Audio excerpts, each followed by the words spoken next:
Well, hello everyone, the Dream Center team. So nice to have you tonight. I know. So thanks for the quick shift. As the email went out, East End Community was supposed to be here, and they had a COVID exposure, and so we're gonna just totally pray off that ever sticking to them, right? Because it's terrible. And so I happened to have to call Miss Donna Pierce about something else, and we were trying to connect for a few days, and then I'm like, by the way, if you're interested, and she's like, yeah, I'd love to. And I was like, wow, this is God, because I was trying to figure it out, and she totally said yes. So Miss Donna is at the Oasis House, the director. Is that correct? Yes. And so actually, just besides knowing her on a professional level, I guess, when there was a couple of girls that I actually have brought to her, so their home base right now is in Life Enrichment Center, and so I called her because I had her contact, got to keep all the contacts.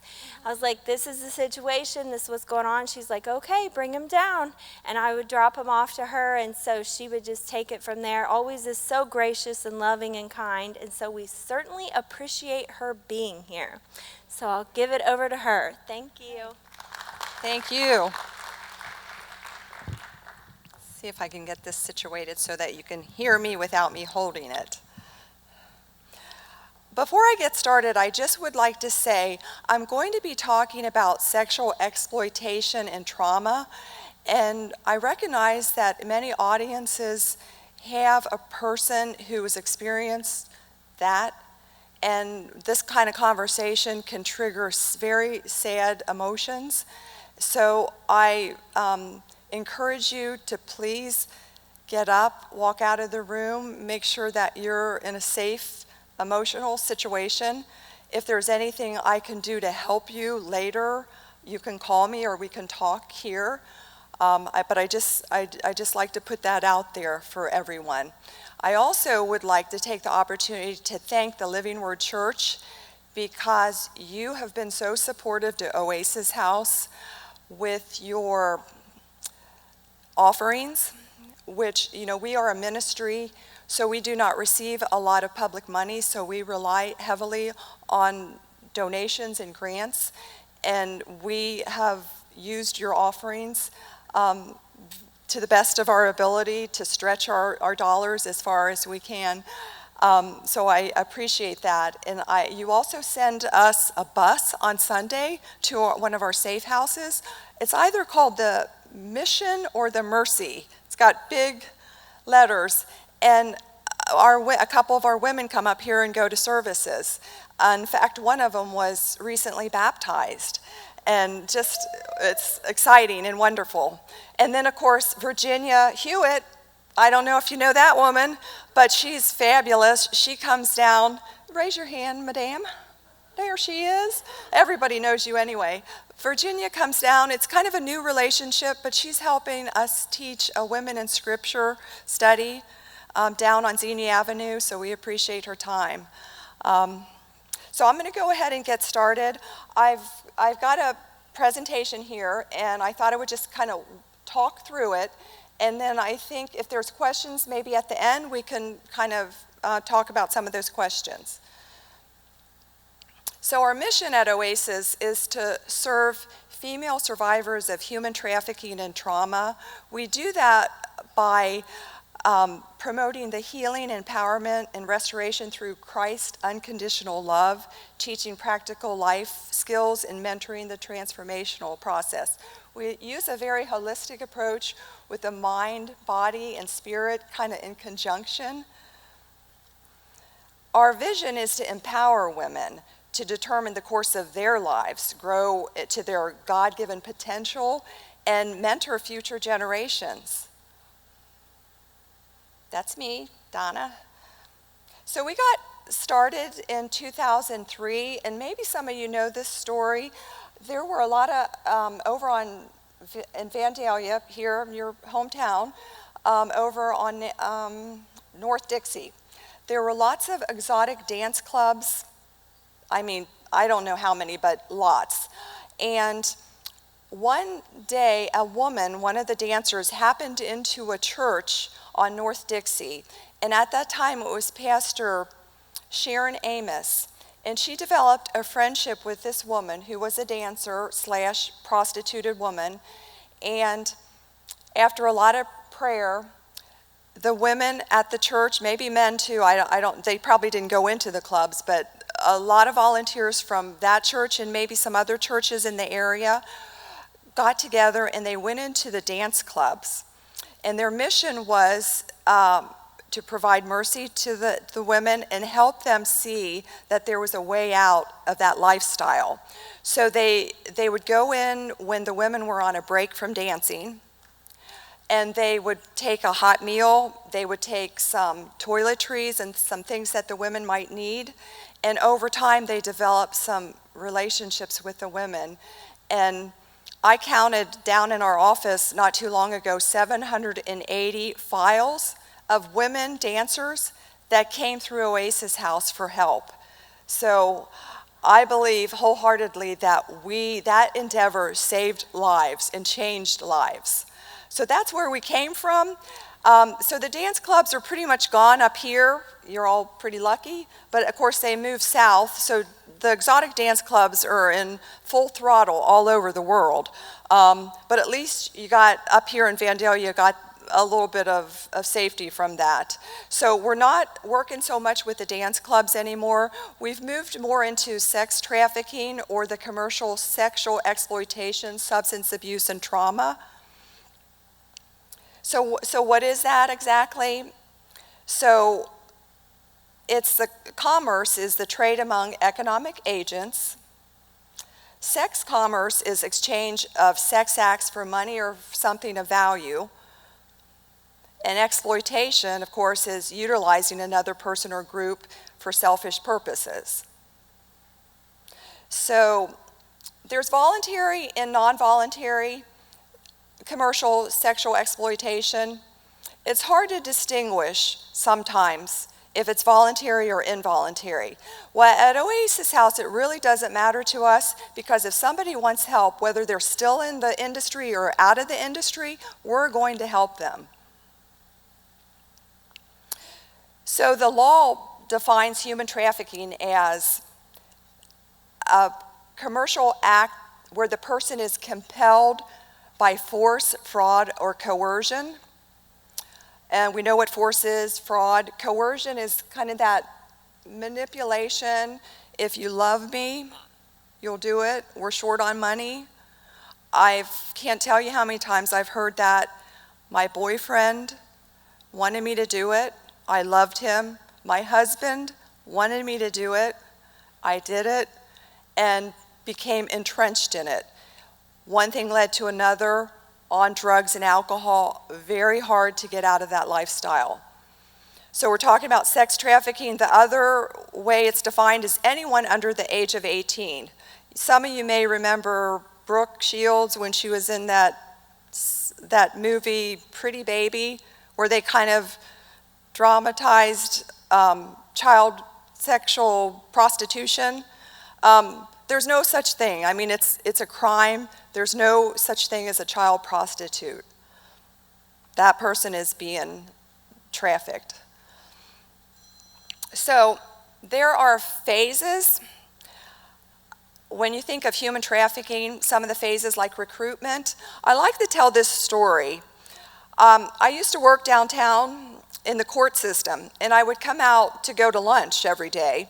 And several times over the course of my career, I was approached by a man in a suit, and he would show me an official business card and say to me, "Hey, you could be a model," or "Have you ever thought about being a Cincinnati Bengal?"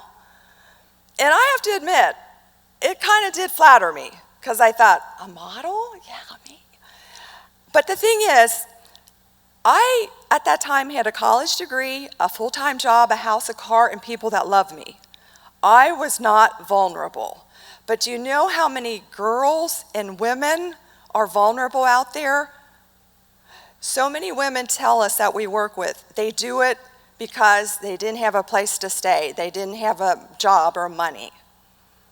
So that recruitment is very key.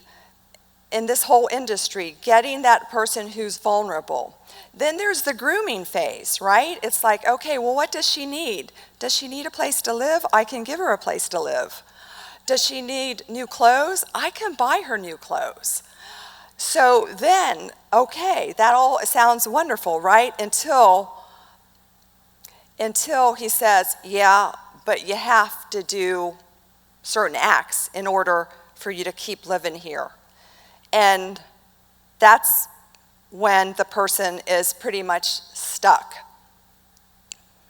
So some of the different venues, of course, high end, we've all heard of brothels or the expensive girlfriend experience. This is basically where a man will hire a woman, a prostituted, trafficked woman for an evening or for a weekend.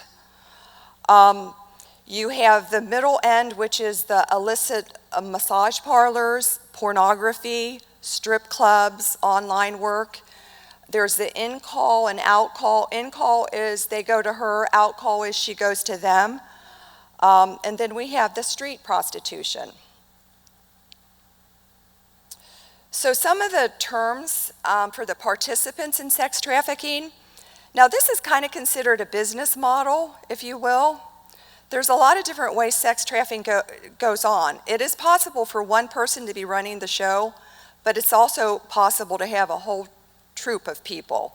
Like for instance, the boss might be referred to as the pimp or the trafficker or the manager. The second in charge might be considered the bottom.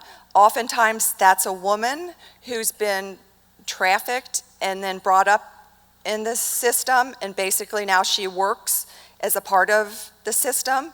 She's a perpetrator now. You have the recruiter who finds the victim. You have the groomer who teaches her how to behave and how to look and how to act. You have the watcher, which is security, basically. Somebody's watching to make sure the cops aren't around. You have the stable, which is considered the group of women or girls that belong to this so-called boss. And then you have the customer, which is, we know who the customer is. That's the John or the person that's seeking out the services.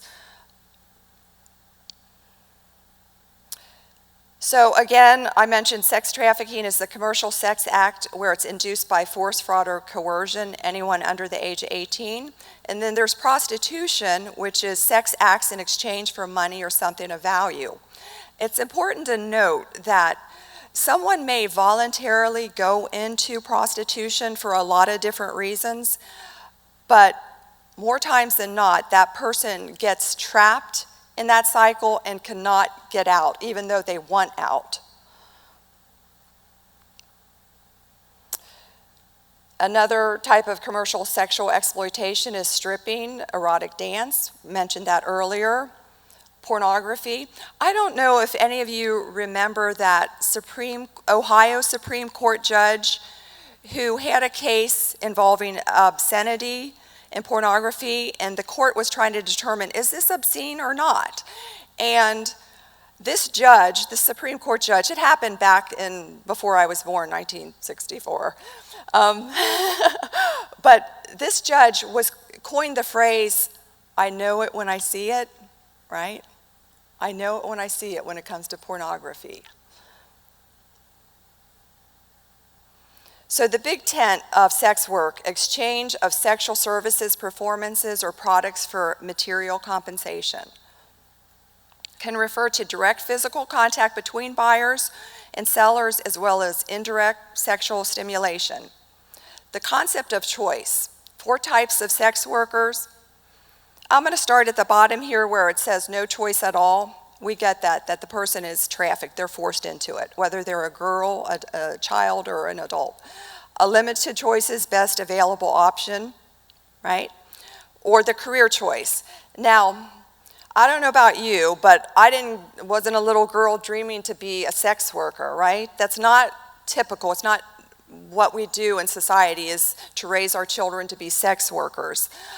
So for someone to choose that as a career choice, it's very unusual. It's typically someone who's come out of early sexual trauma, and it kind of becomes a segue into the industry because they watched their mom or their sister or they watched other people in that industry. I worked one time with a woman up north, and she started as a prostitute at age 10 because her mom was a prostitute.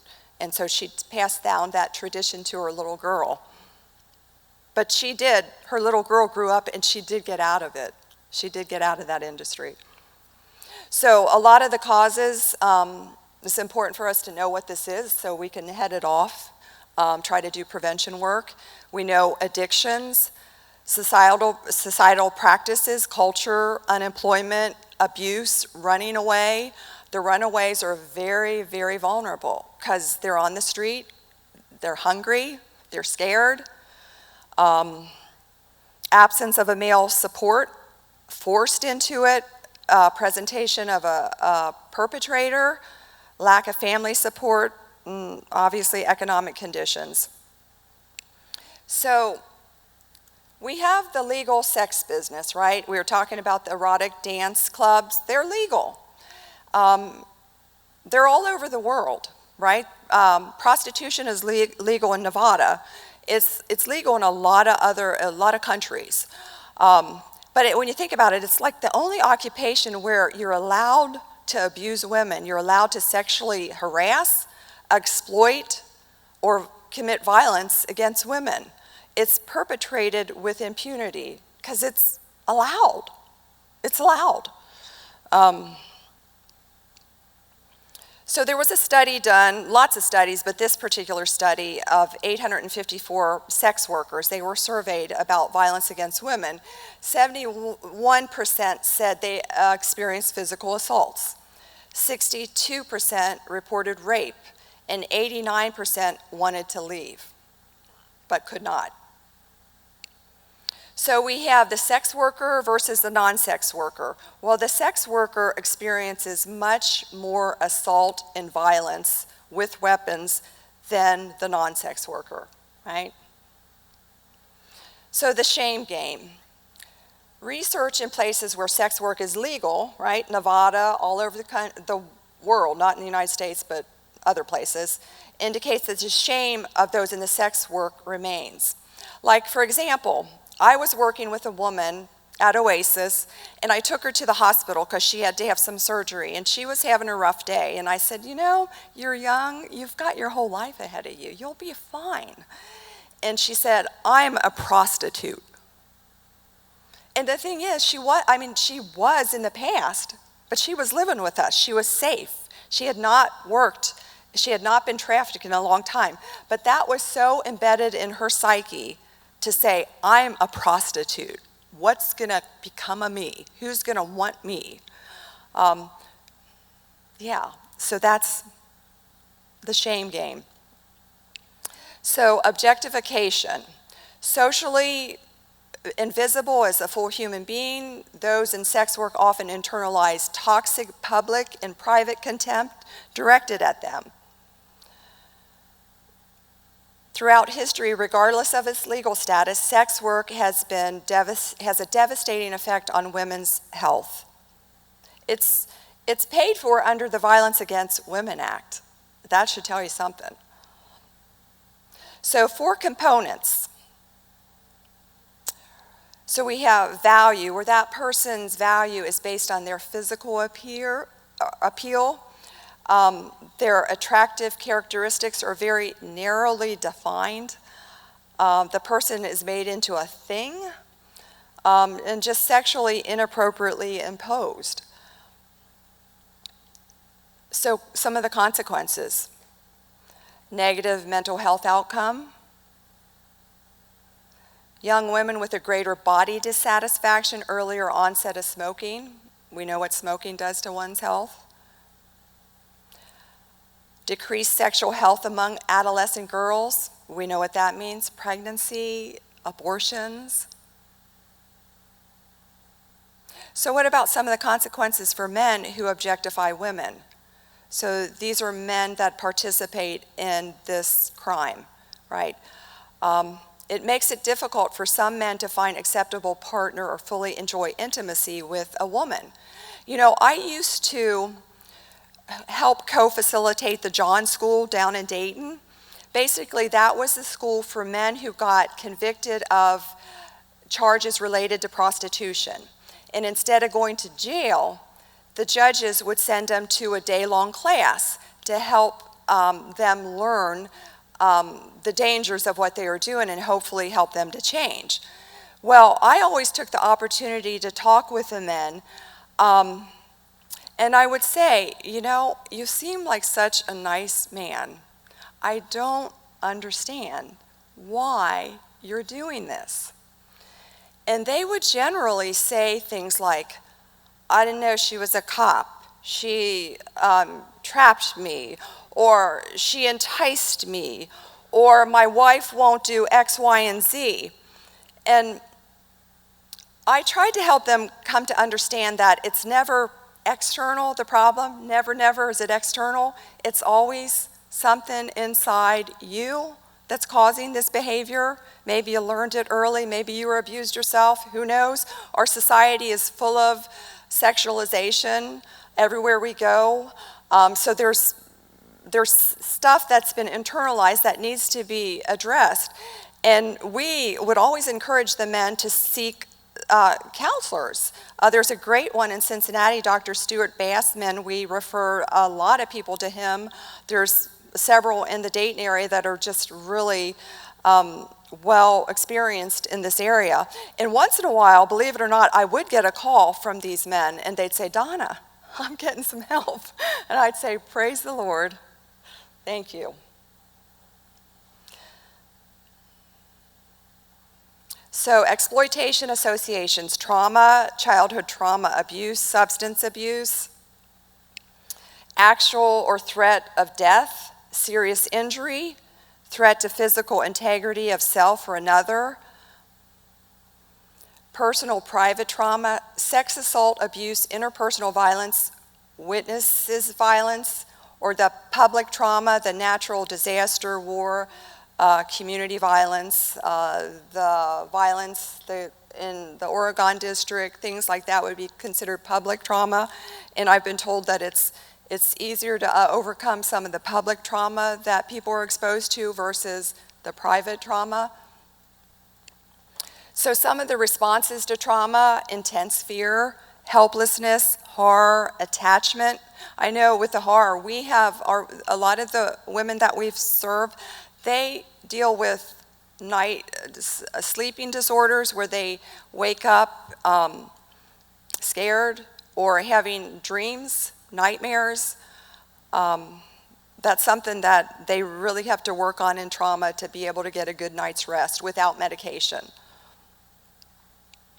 So post-traumatic stress disorder, PTSD, we all know that that affects our veterans without a doubt. It also affects people that are exposed to violence right here that have not actually gone to a war, but maybe experienced a war right here at home.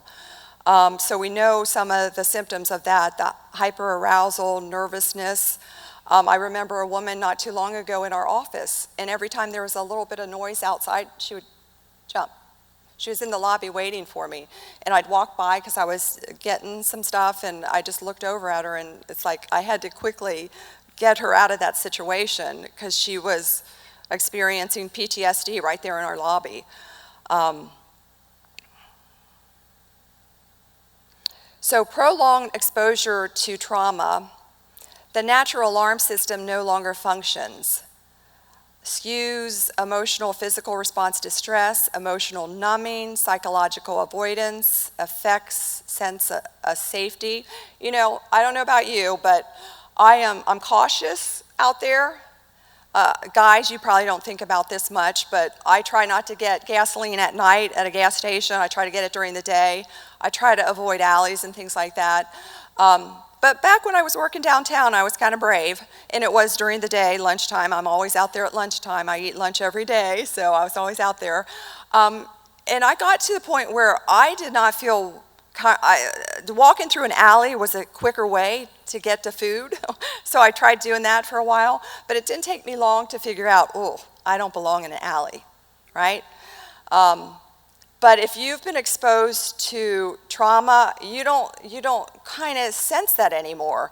If you've gone into a hotel room with a complete stranger, not knowing if there's one guy or 10 guys in there, or if you get into a car with a stranger, you don't know if you're going to get out alive, right? We probably wouldn't, many of us would not do that. But there's a desensitized way of handling that to get through the experience.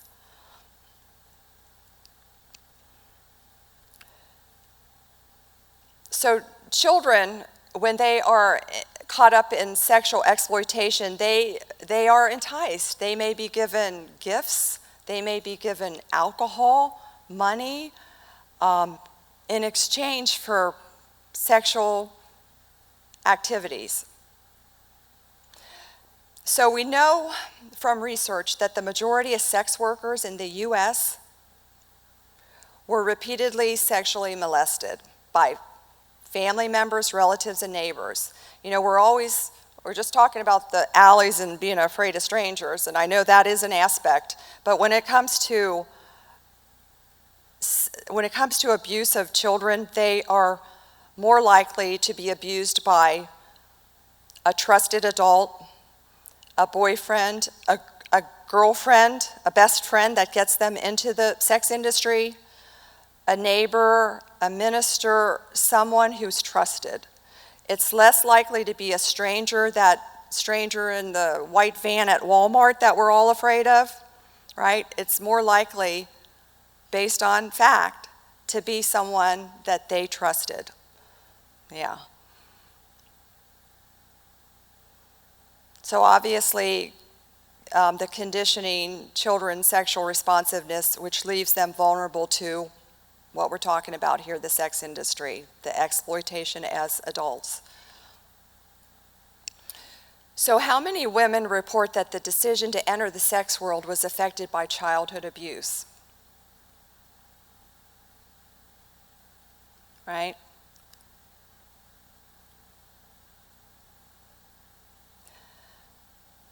This one report said 65 to 95% of sex workers in the U.S. report decision to enter the sex trade was affected by their childhood abuse.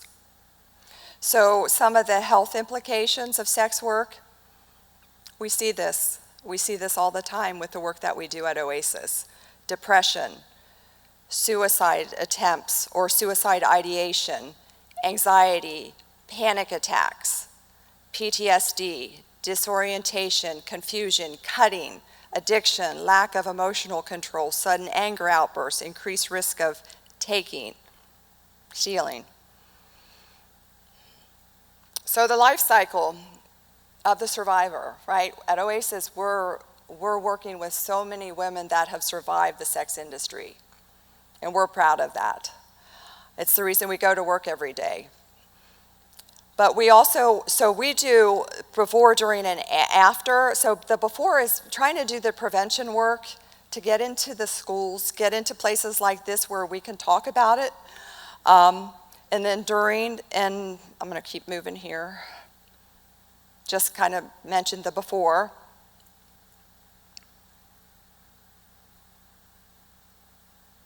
During is basically, if you think of somebody still in the sex industry, maybe they're online. We have a cyber internet service that we provide, basically where we go out to internet sites where women are advertising sex. And we say, hey, we're from Oasis. We help women get out of the sex industry. We have resources. So we do outreach, and we're planting the seed. And we get responses from the women where they say, tell me about your resources. I want to know. How can I get help? And then we have women that are still actively engaged and not ready to leave. But we still feel like, okay, we've planted the seed, because I'll say, just take care, let us know if we can help. And one time, a woman said, you contacted me via the internet 3 times. And she said that third time was a charm.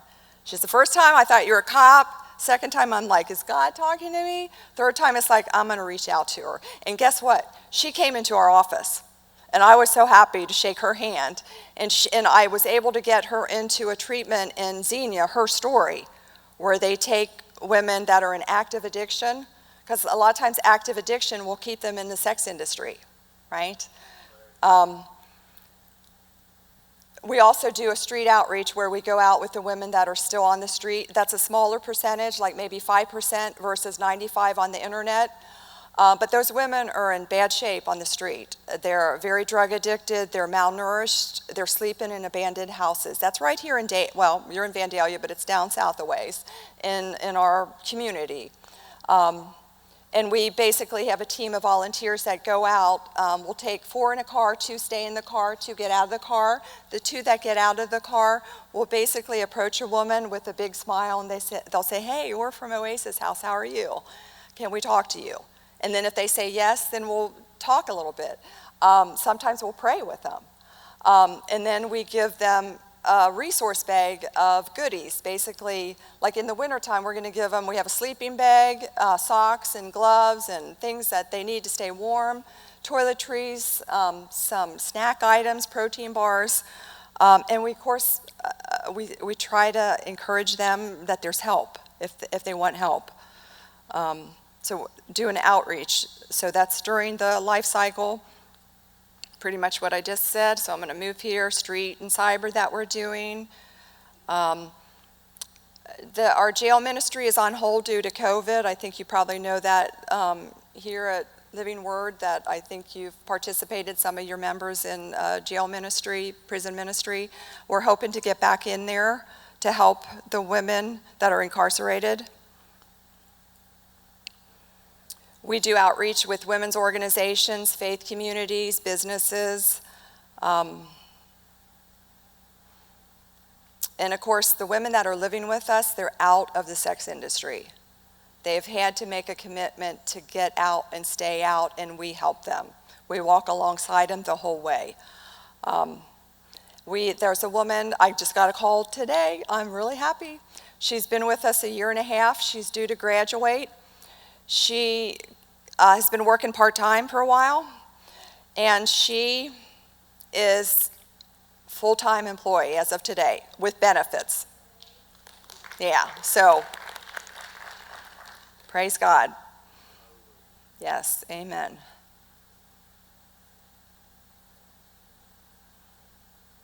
So just kind of talking about some of the things we do. And I'm going to kind of jump through some of this because we've covered quite a bit of it, and maybe I'll leave some, let me see. We have a very trauma-informed approach with the women, no judgment. And that's a tough one, right? Because we've seen some bad behavior. We've seen some very sad stuff. And but it's very important for us to not judge the women and accept them for who they are, where they've been, and love them as God has called us to do.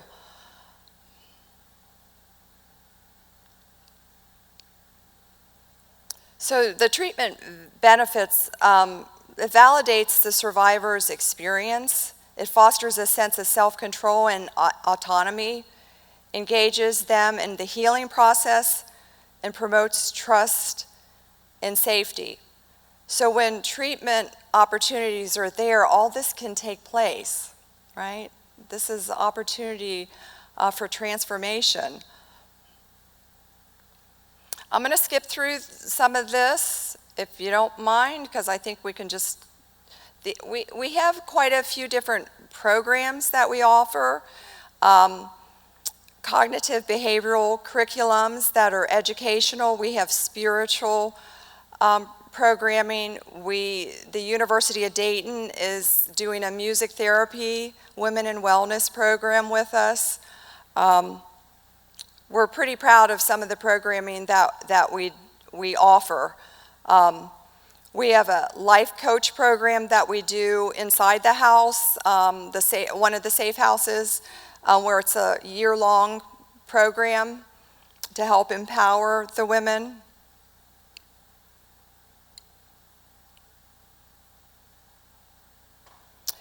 So we really try hard to create what we call tribe, where the women feel safe to express their feelings, express their fears. They know that we're not going to judge, that we're going to trust them, that we're going to be trustworthy.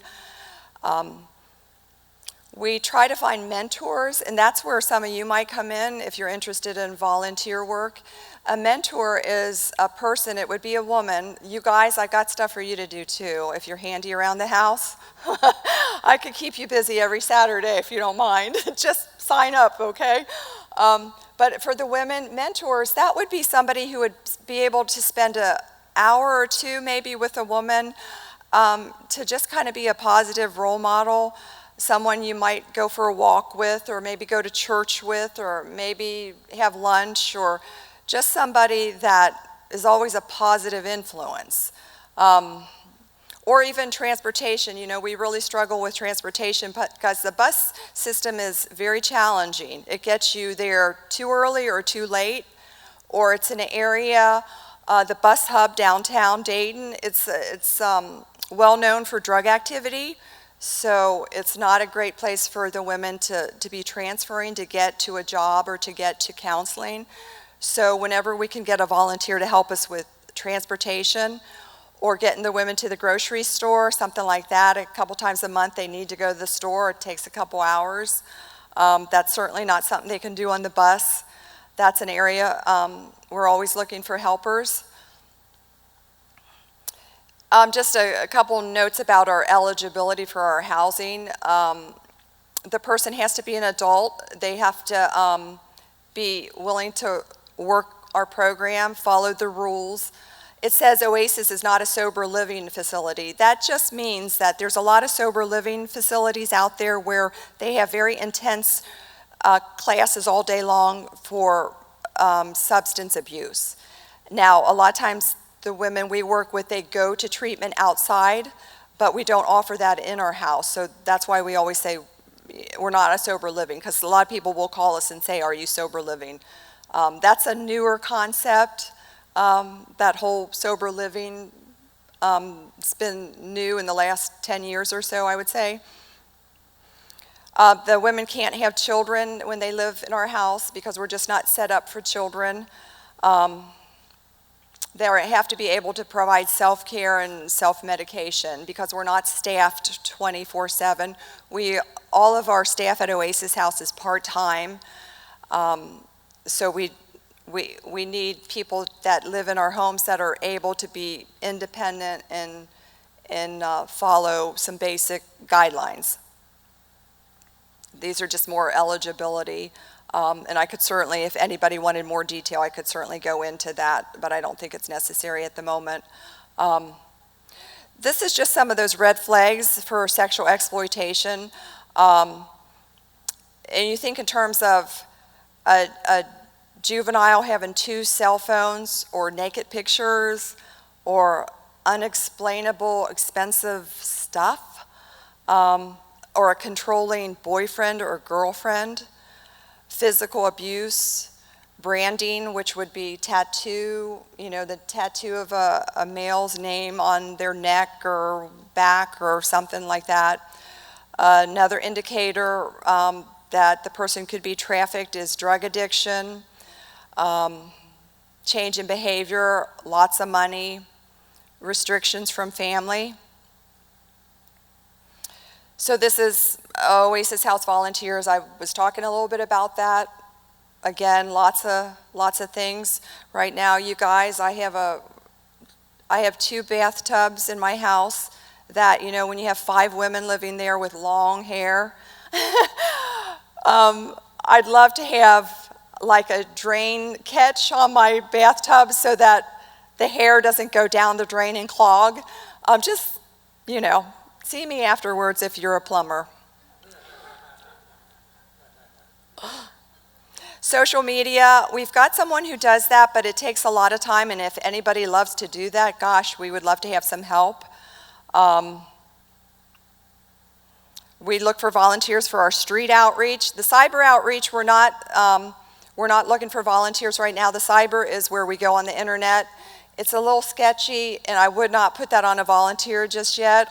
Every night when I sit down with my computer, I have a statue of Jesus, because it's inviting the devil into your home. So it's not something we can easily pass on to a volunteer.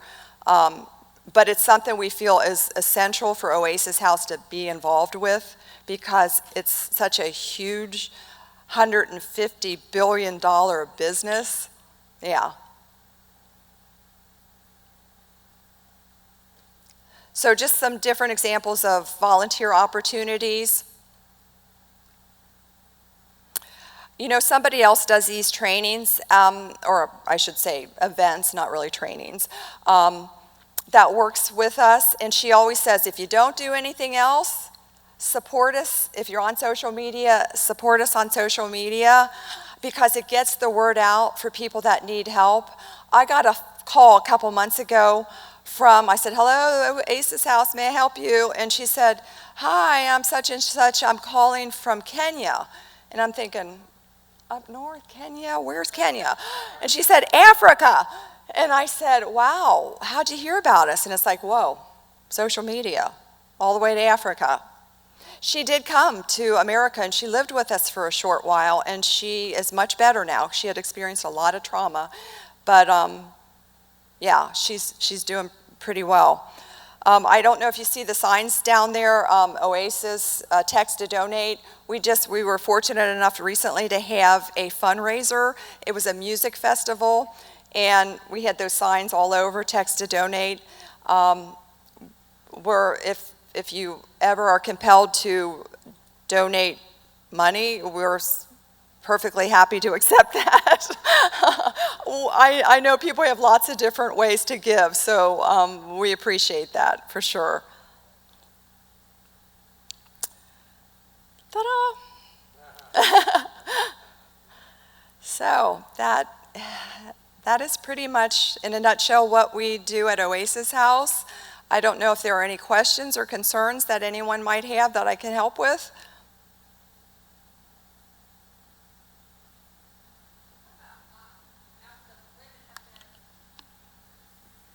What about job placement afterwards, after the women have survived the Oasis House? Absolutely. Depending on what they're interested in, sometimes it's schooling. They need to get some vocational training. But we very much promote employment. But, you know, the healing process takes time. You know, I'm one of these people, it's like, snap, snap, snap. I am always rushing to the finish line, right? I want to get to the finish line. Well, with trauma, you cannot do that. So we really have to accept the women where they are and give them the space for healing and support them financially until they're ready. And I usually say, part-time, please don't try anything full-time. Just start part-time, get out there, because a lot of times there's even the social isolation or social anxiety, getting used to being around alcohol. One of our women just got a job at one of the Loves, like truck stop, and God bless them, shop there because they don't sell alcohol. It's against their family values of the owner. So it's like I was happy to hear that she could work at a place like that and not always have to ring up beer and wine. So it's a slow process, but we're very pro-social employment, self-sufficiency when they are ready. Yes. I'm sure you have plenty of people praying that God set a legion of angels about for protection, but have you ever had any pimps or bosses try to take their girls back? I'm sure that happens. I have not experienced that since I've been at Oasis. I have not heard of that in the history of Oasis. But it definitely happens out there.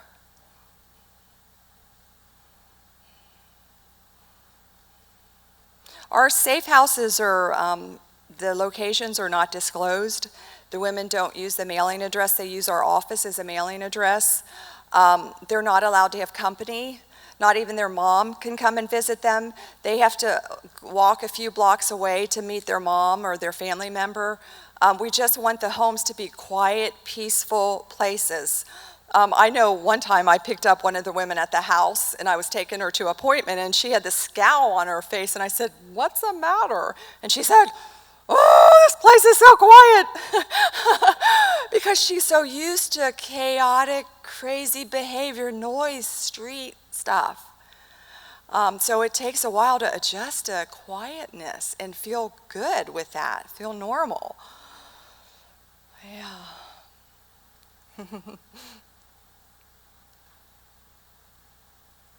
So how about that dream team? Yeah, okay. Well, thank you so much. God bless you all. You got a wonderful parish up here. This is such a nice sanctuary. Thank you. You are welcome. Thank you. Thank you. We definitely. It's dead. I don't know what happened to it. There you go. We definitely want to thank her for coming and what they do and what they've been doing for years and years. And we know that in the East End, it's just very densely populated with this issue, right? Or these issues. And so we know we're going to come across it. We're going to be loving and love them unconditionally. And, you know, oftentimes they want out, but they don't want out. And so patience in feeding them and clothing them and getting them showers, and, you know, we never know. It might take 5 minutes to get them off the streets, and it might take 5 years to get them off the streets. And so, but thank God we have the Oasis House to send them somewhere in a safe place where they can get made whole again. So we used to pick them up in our van and bring them here to worship, and we love to do that. Absolutely love to do that. Well, anyway, well, thank you so very much.